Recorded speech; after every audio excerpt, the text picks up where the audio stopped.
The U.S. Federal Reserve's efforts to fight inflation may be showing signs of paying off. The latest CPI reading for April indicated inflation had moderated a little more than expected. Aggressive rate hikes by the Fed has been felt across all asset classes, including alternative investments such as real estate. So what is the outlook going forward for that space? For more, we're joined by Jeff Tripp. He's head of alternative investments at TD Asset Management. It's nice to have you here in person. Great to be here. I know you talk to people over COVID, and it's always, over the WebEx or over the screens. I know the last time we talked, we had been seeing, rates start to move up. Rates have moved up an awful lot since the last time I talked to you, which I think was probably about 6 months ago. Where are we now in terms of the impact that's had on the private space, the alternative space? Yeah, I mean, rates moving up to get inflation under control, the resulting economic slowdown, I think it's something that we were able to foresee. But like all of these things impact the public markets, equities, fixed income has also impacted real assets. So there are elements of real assets that can help you hedge inflation, but there's no question that there's headwinds associated with higher interest rates. It impacts valuations, as an example, and you kind of see that across all the asset classes. Now, there is variation by market and the types of assets, which we can certainly dig into, but certainly it's a headwind. It's interesting, too, and we will dig into it because it's fascinating. But the one thing that I had heard, and please let me know if this is true, is that when rates move up, when rates change up or down, it gets reflected in the public markets much more quickly. Where in private spaces, that price discovery takes longer to show up. Maybe just explain a bit to some people, because most people watching are much more familiar with public markets. Yeah, and the public markets, do react very differently and quickly. I think what's important to point out is you can have private investments in alternatives, or you can have the public markets like REITs. Yes. So that would be something that you can see trade on the various exchanges. In the public markets, so the private alternatives, the valuations are done a little less frequently. Yeah. And what valuators rely on is really transactions. So they want to see assets trade over time, and they're able to use those as data points when they're figuring out valuations.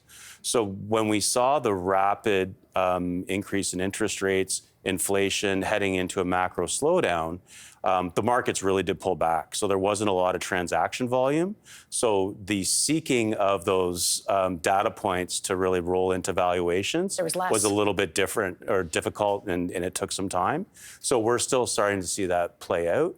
It has happened differently in different parts of the world. So, Asia has kind of gone through that a little bit earlier. Europe and UK, we're certainly seeing stress around valuations in the US, and some of that is transpiring here in Canada. So they're all kind of different. Let's zero in on one aspect. And again, you can talk geography. I mean, sectors. I mean, it's everywhere. But I wouldn't mind talking about real estate, especially commercial real estate, because that's what people seem to be talking about right now, trying to understand. Still a challenging space?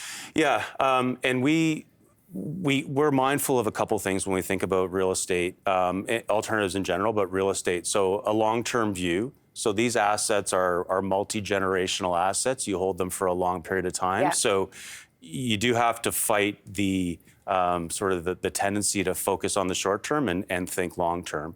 Number one. I think number two, the stress that we're seeing in commercial office real estate shouldn't necessarily be applied to all of the real estate asset classes. So what I mean is, residential and industrial are still performing quite well, but we are seeing pronounced stress in office. So that really does highlight the importance of diversification when you're investing in real estate.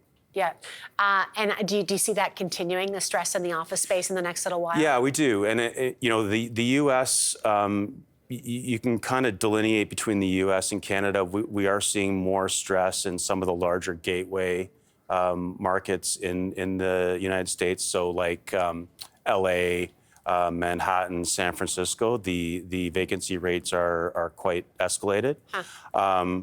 Toronto, Vancouver, in the Canadian context, similar types of stress, but the vacancy rates aren't quite as high. I think the return to office and what the future of office is still a story to be written. Yeah. The hybrid work environment means different things in different markets. Again, looking at Asia, so Singapore, Tokyo as examples, people are very much back to what looks like a pre-COVID work model.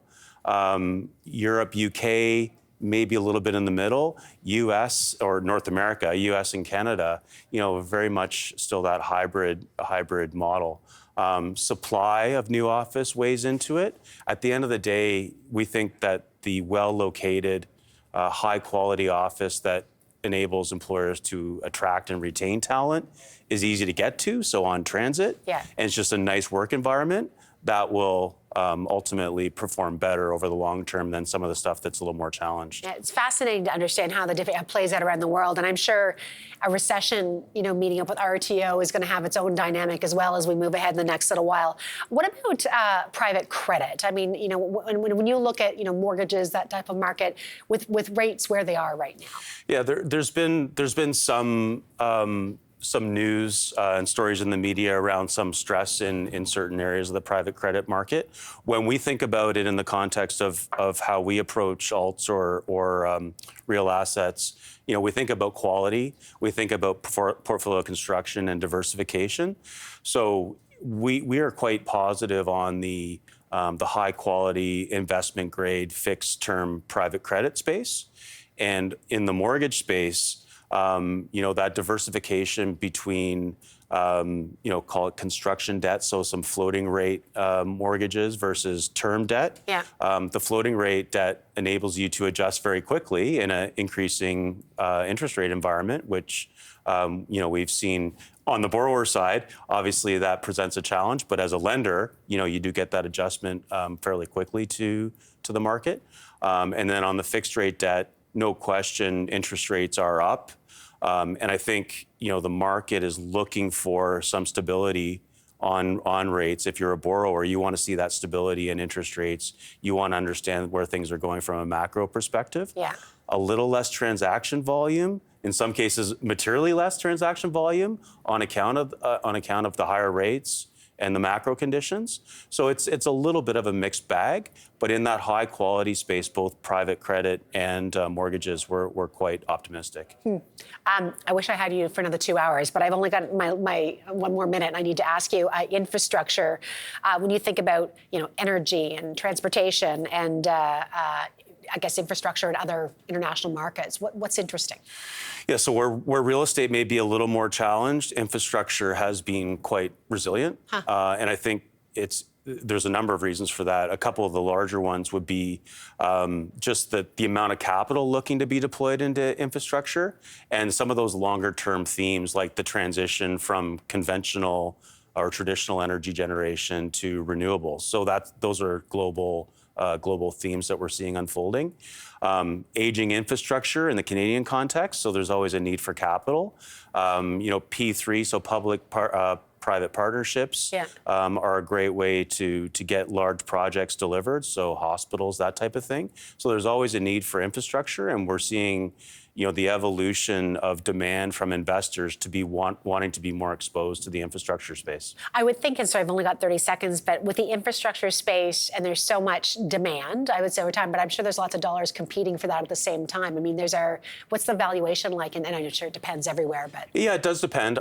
It's been fairly resilient. So, where you see increased or higher interest rates, that does impact your valuation. Exactly. It's a little bit of a headwind, but infrastructure can act as a partial inflation hedge. So you're able to pass on some higher costs, whether it's, energy production, rent, that type of thing. So it's a little bit of an offset, but it's been fairly stable from a valuation perspective. But you're right. It depends on geography, depends on asset class.